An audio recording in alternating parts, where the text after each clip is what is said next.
జత కవర్లో పెట్టుకున్నాను, వెళ్ళిన తర్వాత నాకు బాప్తిస్మా అంకుల్ ఇచ్చినారు.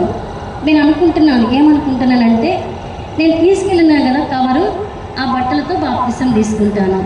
తర్వాత బయటకు వచ్చిన తర్వాత నేను ఏ బట్టలైతే వేసుకుపోయానో అవే వేసుకొని పోతాను. నన్ను ఎవరు గుర్తుపడతారు, నేను ఎక్కడికో కాలేజీకి వెళ్ళి వచ్చిన అనుకుంటారులే అన్నట్టుగా నేనేం చేశానంటే ఒక జత బట్టలు తీసుకెళ్ళి బాప్తిసం తీసుకు. అప్పుడు నా పేరు మౌలాగా అయితే నా పేరు మేరీ అని పెట్టారనమాట. ఆ బాప్తిస్ తోటలో మేరీ అని పెట్టారు.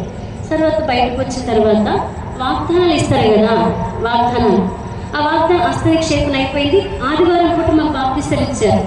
హస్తనిక్షేపణ అయిపోయింది. కానుకేసేటప్పుడు అక్కడ పెట్టారనమాట. కానుక పెట్టి దగ్గర వాగ్దానం పెట్టారు. సరే, నేను ఒక వాగ్దానం ప్రార్థన చేసుకొని నేను ఒక్కటే ప్రార్థన చేస్తున్నాను. ఏమని ప్రార్థన చేస్తున్నానంటే, దేవా నువ్వు నాకు తోడు ఉంటే చాలు, నేను నీకు తోడుగా ఉన్నాను అని ఒక్క మాట చెప్పండి ప్రభా. వాగ్దానం రూపంలో ఒక్క మాట చెప్పండి అనుకుంటే భయంతో అక్కడికి వెళ్ళాను. కానుకేసి వాగ్దానం తీసుకోగానే మా సునీల్ అన్నాడు కదా, మా అన్న శ్రీరామ్ వెలిగండ్ల అన్న, అంత అయిపోయిన తర్వాత మేరీ ఇట్లా అన్నా. వెళ్తే మా సునీల్ అన్న ఏమన్నాడంటే, ఏమో వాగ్దానం వచ్చింది అన్న, ఏందో అలంకరింపబడిన రాజును నేను కనులారా చూసేదామని వచ్చిందన్న, యెషయా 33:17 అంటాను. ఇంకేముందిలే, నీకు మంచి భర్త వస్తాలే అన్నాడు. అంటే నేనన్నా, ఏందన్నా మీరు అట్లా అంటారు, మంచి భర్త కాదండి, ఇప్పుడు నేను బాప్తిసం తీసుకునే సంగతి మా ఇంట్లో తెలిస్తే భర్త కాదు పక్కన పెట్టండి, నన్నేం చేస్తారేమో, అది కాదన్నా దేవుడు నాకు తోడుంటే చాలు. లేదమ్మా, అలంకరింపబడిన రాజును కనులారా చూస్తామంట. రాజు అంటే ఎవరు? నిన్ను ఏలేవాడు ఎవరమ్మా? నీ భర్త కాక ఎవరు అంటారన్న. సర్లే, నన్ను జోకులేమి ఏది కానీ నా కోసం ప్రార్థన చేయని చెప్పి నేను ప్రార్థన చేయించుకొని వెళ్ళిపోయాను అన్నమాట. సరే, ఇక ఇంటికి వస్తే మా అమ్మ చూడండి, అంకుల్ అన్నారు కదా, నువ్వు బాప్తిసం తీసుకుంటే ఖచ్చితంగా శ్రమలు వస్తాయన్న. ఎలా శ్రమలు వచ్చాయంటే, మా అమ్మకి నేనంటే చాలా ఇష్టం. మా ఇంట్లో మేము 7 మంది అయినా కూడా మా అమ్మ నన్ను ప్రత్యేకంగా చూసేదన్నమాట. ఎందుకో నాకు తెలియదు కానీ ప్రత్యేకంగా చూసేది. చాలా ఇష్టం, అందరికంటే ఇష్టపడేది.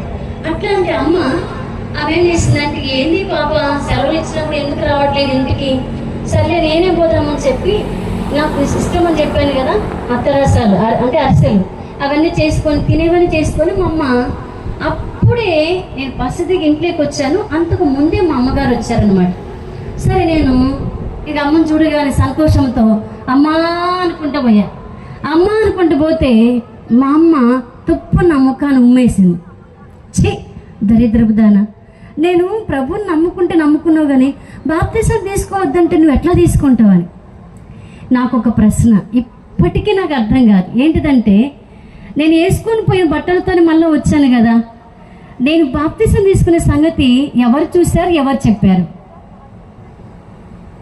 నాకు అసలు తెలియదు. ఇప్పటికీ ప్రశ్నే. మా అమ్మమ్మ ఉండేది. ఇంకా మా అమ్మమ్మ అయితే మా మనవరాలు మతం ముచ్చుకుంది అని అందరూ చెప్తా ఉండేది. ఇంకా మా అమ్మ రెడీగా ఉంది. మా అమ్మకు కూడా తెలుసు అంట, నాకు తెలియదు. అప్పుడు పరిశుద్ధాత్మ దేవుని ఒక మాట జ్ఞాపకం తీస్తూ వచ్చినాడు. యెషయా గ్రంథం 53:7 వదుకుతే ఉన్న గొర్రెపిల్ల గొర్రె బొచ్చు కత్తిరించు అని ఎదుట మౌనం ఉన్నట్లుగా ఆయన నోరు తెరవలే. యెషయా గ్రంథము 53:7-8 అసలు ఆ మాట అక్కడ ఉంటుందని నాకు తెలియదు. బైబిల్ గ్రంథంలో ఆయన మౌనంగా ఉండను, నోరు తెరవలేదు అనే మాట అక్కడ ఉంటుందని నాకు తెలియదు. కానీ పరిశుద్ధాత్మ నాకు జ్ఞాపకం తీస్తూ వచ్చినాడు ఆ మాట. అతను నోరు తెరవలేదు అంటే ప్రభు ఏమంటున్నాడు, ఇప్పుడు నోరు తెరవదు. సరే, నాకు కొంచెం బాధ వేసినా కూడా మా అమ్మ అంటే నాకు చాలా ఇష్టము, నేనంటే అమ్మకి ఇష్టము. ఇంత ఇష్టపడే అమ్మ ఉమ్ము వేసిన తర్వాత యేసుప్రభు వారి ముఖం మీద కూడా, నేను చూసిన కరుణామడి దయామడి సినిమాలలో యేసుప్రభు వారి ముఖం మీద ఉమ్మేస్తారనమాట. నాకు దేవుడు అది జ్ఞాపకం చేస్తూ వచ్చినాడు. నా ముఖం మీద ఉమ్మేశారు, నువ్వేం పాడుతాను అని. సరే, నన్ను నేను ఓదార్చుకున్నాను. మా అమ్మకు తెలియదు కదా పాపం, మా అమ్మకు తెలియదు అనుకున్నాను. సరే, ఇంకా మా అమ్మ బాగా తిట్టి, ఇక నువ్వు ఇంటికి రావద్దు, నువ్వు ఇంటికి వస్తే మాత్రం మీ నాన్నకు తెలుస్తుంది, మీ నాన్నకు తెలిస్తే నిన్ను బ్రతుకునేడు, నన్ను ఇద్దరిని చంపేస్తాడు, కాబట్టి నువ్వు ఇంటికి రావద్దని చెప్పి మా అమ్మ అక్కడే ఉంచి మా అమ్మ వెళ్ళిపోయింది. బస్సు వచ్చింది, వెళ్ళిపోయింది.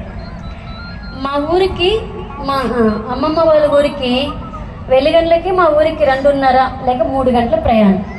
సరే అమ్మ వెళ్ళిపోయింది. నాకు చాలా బాధేసింది కానీ దేవుడే నన్ను ఓదార్స్తూ వచ్చినాడు. నీ గొప్ప ఆదరణ నాకు నెమ్మది కలుగునిస్తుంది. ప్రభు నన్ను ఆదరిస్తూ వచ్చాడు. తర్వాత మళ్ళీ నాకు కాలేజీ తెలిస్తే నేను కాలేజీకి వెళ్ళిపోయిన తర్వాత సెకండ్ ఇయర్ అయిపోయింది. సెకండ్ ఇయర్లో ఉన్నప్పుడే అయితే మా పెద్దన్నయ్యకి తెలిసిందనమాట. నేను బాప్తిసం తీసుకున్న సంగతి మా పెద్దన్నయ్యకి తెలిసింది. మా పెద్దన్నయ్య తెలిసిన తర్వాత సెకండ్ ఇయర్ అయిపోయిన తర్వాత మా పెద్దన్నయ్య హైదరాబాద్లో చిలకా నగర్లో ఉండేవాళ్ళు. అప్పటికి మా అన్నయ్యకి జాబ్ రాలేదు, ప్రైవేట్గా జాబ్ చేసేవాళ్ళు. కానీ తర్వాత దినాల్లో దేవుడు మా అన్నయ్య గవర్నమెంట్ జాబ్ ఇచ్చినాడు. ఆయన కరెంట్ ఆఫీస్లో ఏడి ఇప్పుడు ప్రజెంట్. అయితే ఆ దినాల్లో అన్నయ్యకి జాబ్ లేదు ప్రైవేట్గా పనిచేసేవాడు అన్నమాట.